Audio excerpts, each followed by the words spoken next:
If you were that way inclined, there are certain topics which, if brought up in conversation, are guaranteed to start a heated argument, and that's because people have such strong opinions one way or the other.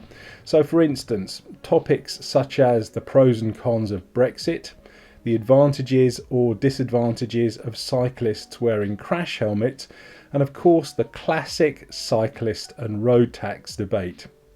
Now, seeing as it's chucking it down with rain outside and I can't get out and ride my bike, I'm craving a bit of oblivion today. So let's pick one of those topics and discuss tubeless tyres.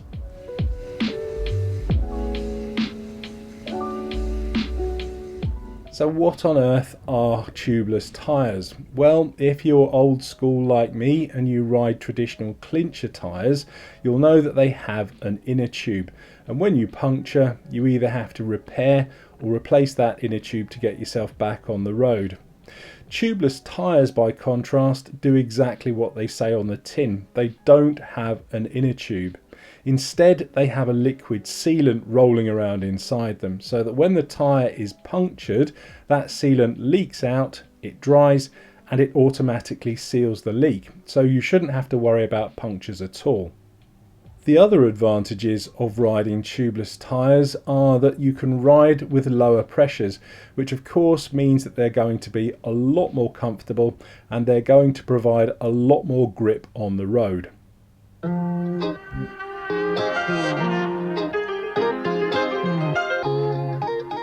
Now, over the last 2 weeks, I've been trying out a set of Continental tubeless tyres. The system came to me completely set up, and so far I've done about 5 or 6 rides on them and I've ridden about 200 kilometres. Unfortunately for me, my first mistake was thinking that they don't puncture, because lo and behold, that's exactly what's happened. So yes, I suppose it was a little naive of me thinking that these tyres were completely puncture proof and indestructible. But then in my defence, I have been listening to people who said that once they've gone over to tubeless, they haven't had a puncture in literally years. To be fair, when I examined the tyre, I managed to find the thing that punctured it. It was actually quite a largish flint, so probably about 4mm long. And when I pulled it out of the tyre, I didn't actually see any sealant come out. So that kind of suggests that there might not have been any sealant in there in the first place. Had there been, it might have just sealed it and I would have been on my merry way regardless. But that's as maybe. The fact of the matter was that I'd still punctured and I was stuck by the side of the road, not really knowing what to do. So like most people when they don't know what to do, I went onto the internet and good old YouTube, and that inevitably brought me to a GCN video that told me everything that I needed to know. Basically, it involved patches on the inside of the tube, reapplying the sealant, and a special pump to reseat the tyre. And I thought to myself, yeah, this is all complicated and rather intimidating. And do I really need all of this hassle to go tubeless? This is lit. I have to admit that I wasn't brave enough to even attempt to try and remove the tyre from the rim. I've heard they are incredibly difficult to get off, and once you get them back on again, you need a weapons grade pump to reseat them. So instead, I went down to my local Evans store to speak to a real life human being to try and get some advice about what I needed to do. Now, unfortunately, once I was down there, they didn't have anything that I needed. So they didn't have any of the little valve remover tools. They didn't have any of the patches.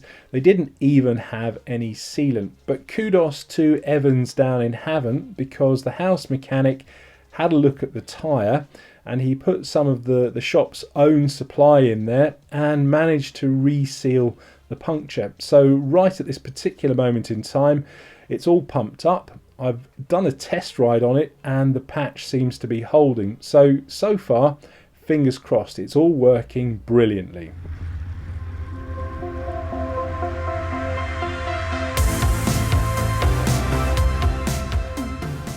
This whole experience has got me thinking, are tubeless tyres really worth the hassle? As I said earlier, I'm an old school cyclist, so punctures in tube tyres, yeah, okay, they're a bit of a pain, but they're nothing to be afraid of. I've been repairing them out and about on the road for over 40 years, and I can probably do it in my sleep if I had to. It would be nice to never have to worry about getting a puncture ever again, but as I've discovered, tubeless tyres are not completely puncture proof. When you do puncture using tubeless tyres, one of the things that you can do to get you back on the road is remove the valve and replace it with a tube. So you're kind of back to square one anyway. On the other hand though, there are many people that ride tubeless tyres and absolutely love them. So you could argue that yes, okay, I've only been riding mine for 2 weeks and I haven't really had an opportunity to experience them properly.